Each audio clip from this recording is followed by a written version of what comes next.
Greetings, friends. It's Denise again with Denise's Dancing Paintbrush and a collage for you today.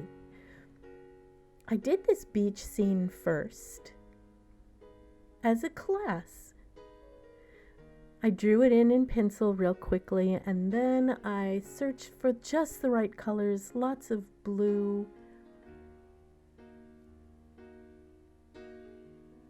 light for the sky and dark for the water.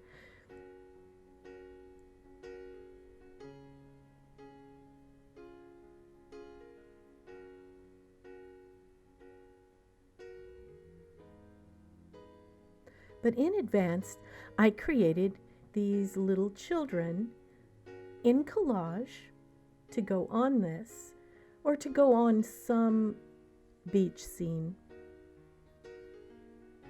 And after I finished this, I wasn't quite sure that they fit, that they worked. In my process, once I do the sky, I cut long strips, usually triangular strips, for the water. It should be very dark further away in the deep water, of course, and then it gets lighter as it comes closer to shore.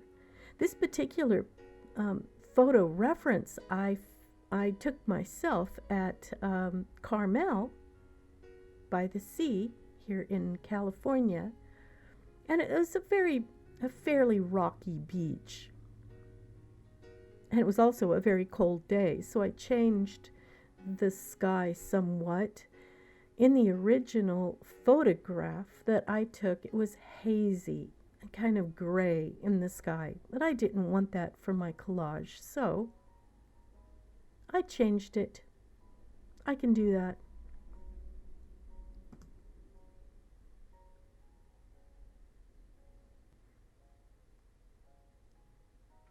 I wanted lots of color, and as you can see, when I pick the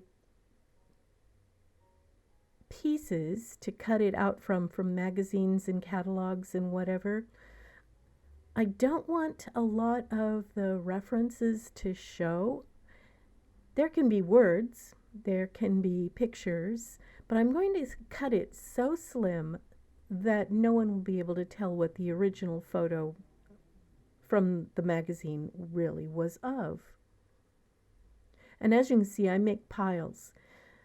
I make piles of the dark colors and piles of the light colors that I've cut in advance so that I can just pick the one that I want. These triangular shapes give you the feel of motion. It's kind of a rocky, moving water.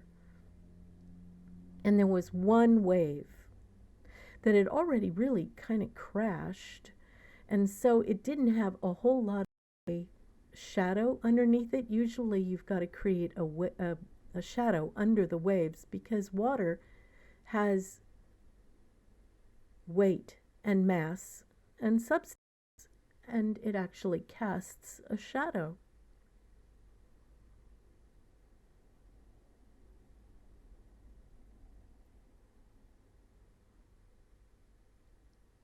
I really like this teal color for my wave, so I used a lot of it, even though there was white text in it.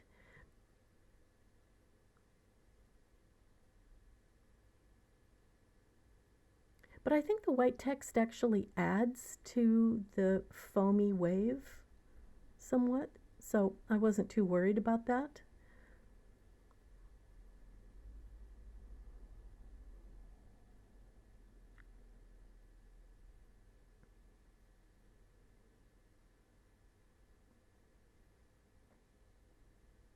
Once I finish the water, then I've got to start putting in the beach. And I start with a very dark color, kind of a purpley color, because it is wet sand. So it's water and beach. And then, as it gets drier, closer to the land, it's more of a sandy color.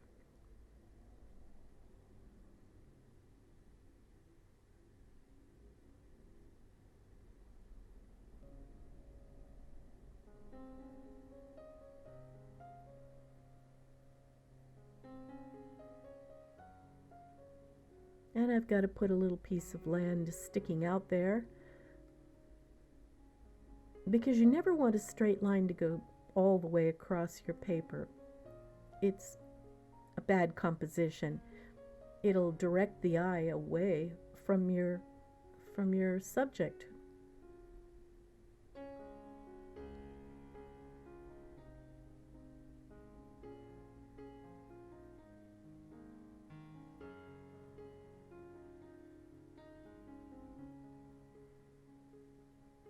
And I put in my sandy beach.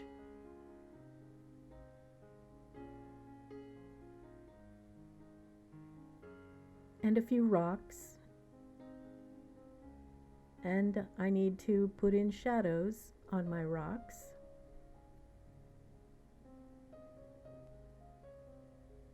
After I'd finished putting in all the rocks and things that I actually saw in the reference photo, I decided to put in a few more.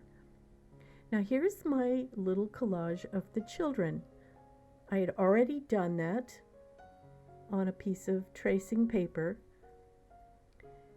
Then I lay it onto the picture and decide where it looks best, because they weren't in the photo reference. And then I decided it needed something else. So I cut a little bit of a white piece and a gray piece, and I have made a little seagull floating in the sky there.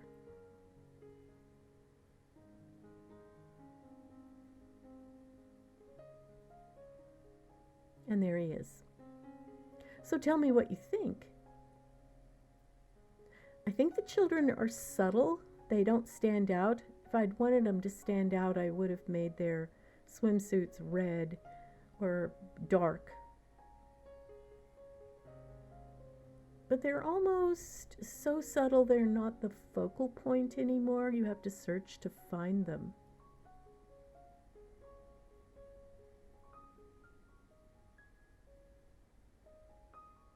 Well, thanks so much for watching. I appreciate all you wonderful people who watch all the way to the end. Do give me a thumbs up. It helps my channel. And consider subscribing. You'll get a notification every time I put up a new one. I'll see you next time. Bye, everyone.